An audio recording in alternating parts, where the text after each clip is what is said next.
All right, welcome to another episode of Talking Ball with Pat Leonard. I have a special guest today, Tashan Reed, senior writer at The Athletic, covering the Raiders, the NFL, and much more. He got Mark Davis on the horn to talk to the Raiders owner after the firings of Josh McDaniels and Dave Ziegler. First, I want to tell you about Bet Online. The last of the major pro sports leagues is off and rolling, and college basketball is ready to go. Bet Online remains your top spot for all your live betting action and contests. NFL, college football, UFC, and NHL are in full swing. BetOnline is your number one source for wagering news, odds, trends, and predictions. All the hoops betting action, along with every sport available at your fingertips with both desktop and mobile access anywhere at any time. Head to BetOnline today and remember to use our promo code BELIEVE for your 50% welcome bonus on your first deposit. BetOnline, where the game starts. Like I said, where we start is with the news of the week. And the man who brought it to us, Tashan Reed from The Athletic. He is the winner, by the way, of the Pro Football Writers Association's Therese A. Paler Emerging Writer Award for 2023 as well. Tashan, thanks so much for being here, man. Really appreciate it. Thanks for having me, Pep. I want to start right away. I mentioned right off the top, you got Mark Davis on the phone, and this is the first interview where we get behind the scenes of what happened with the news of the week. So I wanted to start by asking you, from that phone conversation you had with the Raiders owner, what do you see as the top three reasons why he pulled the plug on the Ziegler-McDaniels regime? Yeah, I think the number one reason has to be the lack of progress that he saw this season. Obviously, last season didn't go well. They went 6-11 after making some pretty big moves in their first offseason, trading for Devontae Adams and signing Chandler Jones and re-signing some of the key members of the franchise, such as Derek Carr, Max Crosby, Darren Waller, Hunter Renfrow. That year didn't go well, but he didn't, make a rash decision and fire the staff after 1 year. He wanted to give them another year to give them a chance to show that they could improve. But early in the season, that wasn't there. They started the season 1-3, and even after they won a couple games to get up to 3-3, the wins weren't exactly impressive. They beat a lowly Packers team and Patriots team, and then they went out there and got stomped on by the Bears on the road with Tyson Bagent at quarterback in a pretty embarrassing loss. And so I think that was a sign to Mark Davis that progress hadn't been reached. But I think even with that, there were some other reasons as well. I would say the second reason is the locker room really seemed to sour on the previous regime. Oh, Whether it was, this off season, I think coming off of last season, we saw the NFLPA had a survey where, they basically said that the coaching staff was too demanding, kept them for long hours, wasn't as open to feedback from the players and things of that nature. And the staff did make some adjustments coming into the season, and the players felt like they had more of a voice this season. But ultimately, this is a production-based business, and once the wins weren't coming, and they had some of that prior context of some issues that they had in the past, it was really just sort of hard for them to believe in the direction of where the team was coming, and that's why last week they had a sort of open floor meeting between players and coaches last Thursday going into the Lions game to sort of clear the air. Anytime you have that type of meeting, tends to be some issues going on internally. And I think the third note that really, did it for him was just the way that they lost against the Lions. The defense, while it wasn't good, they had a bend but don't break approach and held the Lions to field goals pretty consistently in the first three quarters of that game. And the game was right there for the Raiders. They could have competed and maybe even win that game, but they couldn't because the offense was awful. And that's why you hired McDaniels in the first place. I mean, he made his name as the Patriots offensive coordinator for years, designed some of the best offenses in the league with Tom Brady, but also showed he could do it with guys like Matt Castle and Mac Jones. And that's why he got this job. And for the offense to be that bad with the amount of money, or the money that they're spending on offense, between some of those names I listed earlier, and he has his own quarterback this year in Jimmy Garoppolo after getting rid of Derek Carr last year. I mean, it's hard to point the finger anywhere else when it comes to the offensive struggles. And so the combination of those three things, the lack of progress in terms of wins, the issues in terms of the connection with the locker room, and then the just not just offense not being good, but the offense being one of the worst in the league. I think the combination of those three factors were the biggest reasons why, Mark Davis made that change on Tuesday. Man, it's great insight. So can I take from your answer that, so from my perspective, I think from a national perspective, their firings in the middle of their second year, even though it was going that badly, still caught a lot of people off guard that it happened this early, this soon, even this early in this season, even if it was going to happen in year two. But it almost sounds to me like, did this not catch you as off guard as it caught the rest of the country? The outcome didn't necessarily catch me off guard, but the timing did. Mm, As you said, it's only 8 games into the season. I mean, they're going into matchup with the Giants and the Jets, and feasibly could have maybe gotten back to 500 and brought themselves back into contention this season with 9 games left to play. But it was more of a cumulative decision. Over the course of these 25 games, Mark Davis just hadn't seen many reasons to believe. And yeah. while it's early in this season, it's not just about this season. Obviously, it's not like last season went well and then suddenly, they got off to a slow start this season. Like the entire thing didn't go well, and that's what he had in mind. And so it Got is it. early in the season, and plenty of coaches make it longer than this, but it's kind of hard to argue with his decision given the lack of results that he's seen so far.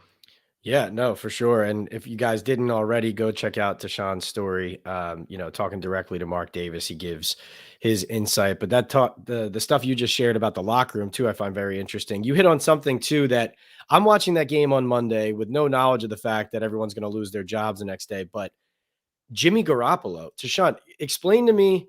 Of course, it's on Josh McDaniels, it's on Mick Lombardi, it's on the whole regime. They can't get the offense working, especially with some of the pieces. But is some of this like, is Jimmy completely shot, or was there just no connection from coach to quarterback? Was he afraid of getting hit? Because I know, whatever you think of him as a player, like some people think he's a better game manager, some people think he's not a very good player. He's been propped up by talent around him, but I've never seen him play like I saw him play the other day. And so I still come away, even with the firings, wondering what's going on there with him.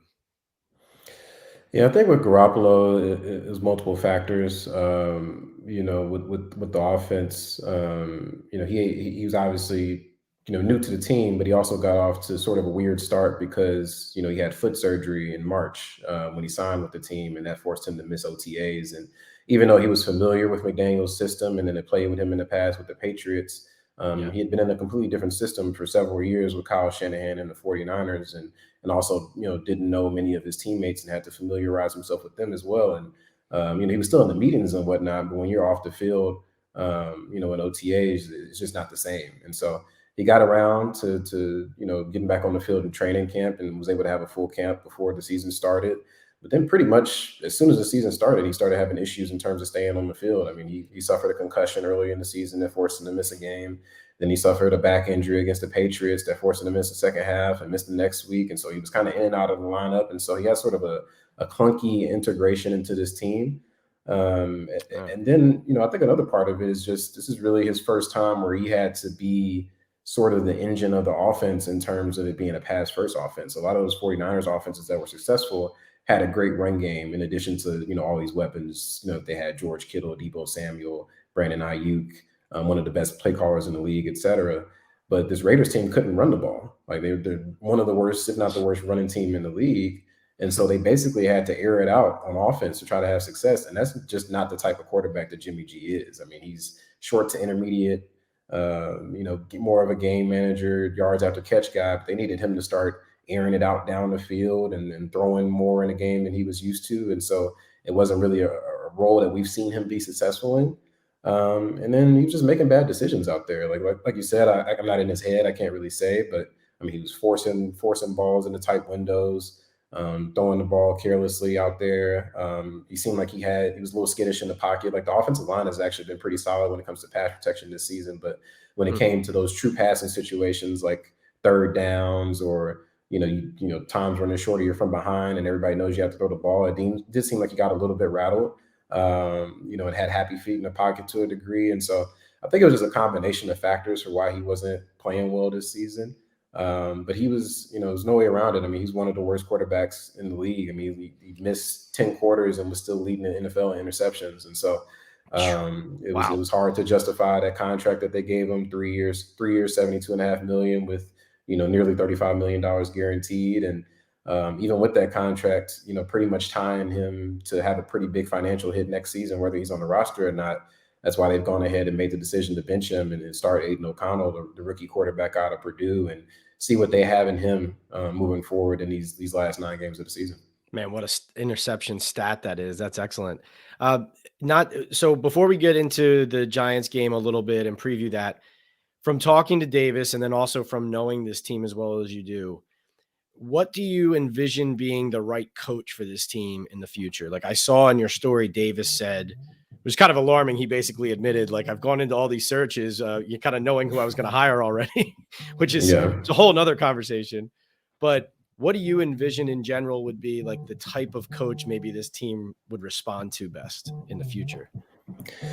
Yeah, I think, coming off of McDaniels and something that, interim coach Antonio Pierce has been lauded for, today was the first day of open locker room, so the players got to talk, was just his personality and how much he's leaning into energy and giving the players a voice and sort of, it makes sense. I mean, he's a former linebacker. He played in the league for 10 years. Like, that's his personality. He's this fiery guy, and that's how he rolls. And he sort of brought that to the table and energized the team. We'll see if they're any good or not the rest of the season, but I think somebody that the team can sort of galvanize and really has those leadership traits and qualities is going to be really what the players want. And that's what worked for them the last time this team had success when, John Gruden, resigned early in the 2021 season and interim head coach Rich Bisaccia took over. He wasn't a rah-rah guy, but he was really big on interpersonal relationships with players and knew how to connect with the locker room on a foundational level. He wasn't an offensive mastermind or defensive mastermind. He was a special teams coach, but it didn't matter because he had the ears and the hearts of the guys, and they were able to rally around him to make the playoffs. And so a lot of those players from that team are still around, Max Crosby, Josh Jacobs, Hunter Yeah. Renfro, et cetera. And so I think that's what the players would like. In terms of Mark Davis, I think it's too early to tell. I do think he's recognized, some of his mistakes, as he said in that story in the past about being too siloed on individual candidates. His last couple of coaching hires have been offensive focused, but I don't think he's a guy that necessarily like has to have an offensive coach or a defensive coach. I think he's going to go into this one with a pretty open mind and cast a wide net in terms of the candidates that he's looking for. And I think that's for the best because, I mean, obviously this franchise, I mean, this is going to be like their millionth different head coach since I've been alive. And it's been several of them already that Mark Davis has run through. And so something isn't going right in terms of their ability to pick head coaches. And so I think casting this net as wide as possible is their best move moving forward. And real quick, I noticed a note when he talked to you about hiring Pierce as the interim. He mentioned when I sat down and interviewed him. How many do you know even like how many guys on the staff he might have sat down with and interviewed, or did he pick Pierce first and interview him to vet him properly and make sure? But like that was his pick. Like, do you know anything about how that Um, worked? I'm not exactly sure how many guys he talked to Yeah, about potentially having the job. There were other guys on the staff that would have made sense. I think Patrick Graham, defensive coordinator, comes to mind. But I yeah, think his intention was he wanted somebody that you know didn't have to worry about play calling because I think that's something that we saw. McDaniel struggle with was balancing the head coach stuff along with being the primary offensive play caller. And yeah. so I think having a coach who didn't have to worry about that stuff, but also still had enough of a presence and respect within the locker room to be a leader that could control, I won't say controls the word, but sort of guide the entire team. He kind of wanted the combination of those two traits. And I think Antonio Pierce ended up being the guy that gave him the best blend of that. And again, that's sort of what worked for them last time when Bisaccia took over. Sets up for a great game with Pierce coaching his first game against his former Giants team. He won the Super Bowl with the Giants back in 2007. So it gives us a lot to write about, some fascinating storylines, Tashan. All right. Taking up enough of your time, I just want to get out of here by asking you about, let's preview Sunday's game. And specifically, when I ask you about Aiden O'Connell, the rookie quarterback out of Purdue, I know he's played a little bit this season, but I'll just put it to you. Do you think O'Connell can beat the Giants? Is he good enough right now to win a game? Not that the Giants are some world beaters, but their defense is playing well. And Wink Martindale blitzes a lot. So sometimes that gives young quarterbacks some trouble. So from a guy who's there every day, just want to know from you, how do you think the Raiders can fare in this game? Specifically, how can their rookie quarterback handle what the Giants might throw at him? Yeah, it could be tough, I think, for O'Connell. I mean, we saw earlier this season when he made his first career start against the Chargers with Garoppolo out due to a concussion. He had some flashes and moments where he looked good, but he also, had three turnovers, made some pretty costly mistakes, and took a lot of sacks and held the ball too long in that game. And so, but there's going to be natural growing pains when you're a rookie, and the only way you can work through that is with reps. But this is, like you said, a tough matchup.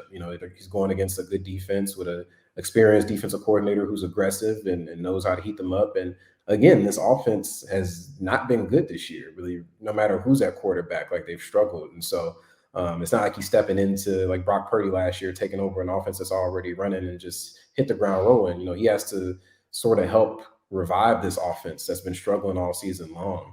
Mm, But within that, I think the Raiders have a decent shot to win this game. I think I'm going to pick them to win this game because their defense has been playing pretty well, and this Giants offense mm. is a mess right now. I know they have some things up in there. Quarterback, not 100% sure who's going to be out there, but I think the defense can hold up against them, and the offense may not have to score 35, 40 points to win this game. Ideally, I think O'Connell can, get the guys energized around him. I think Pierce as well, taking over as an interim head coach, has sort of, injected some emotion into this team as a whole. They're at Mm. home, coming off a couple pretty bad losses, and so I think this is playing up for a Raiders win this week.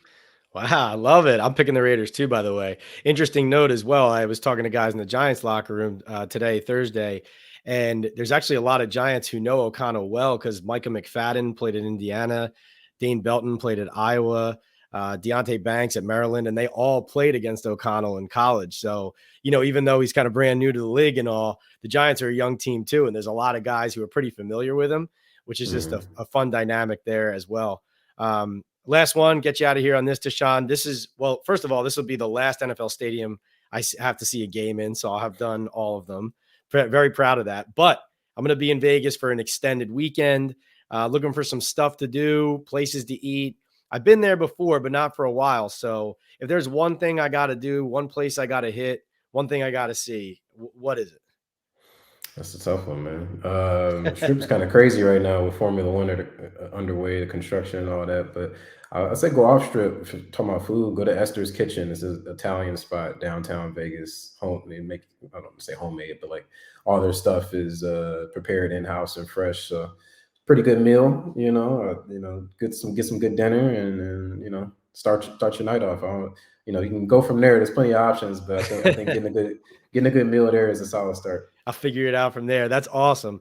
Tashan, thank you so much. This has been Tashan Reed from The Athletic, senior writer, NFL Raiders. Again, go check out his story and all of his coverage. He interviewed Mark Davis about the firings and also looking forward to seeing you in the press box. Remember, everybody, we are sponsored by Bet Online and also by Estate 98 Coffee. It's an Essencia de Cafe from El Salvador dating back to 1798. Takes 3 seconds to make an iced coffee. Tablespoon in a glass, ice, stir. You're ready to go. I drink it all the time when I'm doing talking ball. Tashan, thank you so much for making the time. We know you have a busy week here. Looking forward to Vegas. All right, man. You have a good one. Thanks for having me.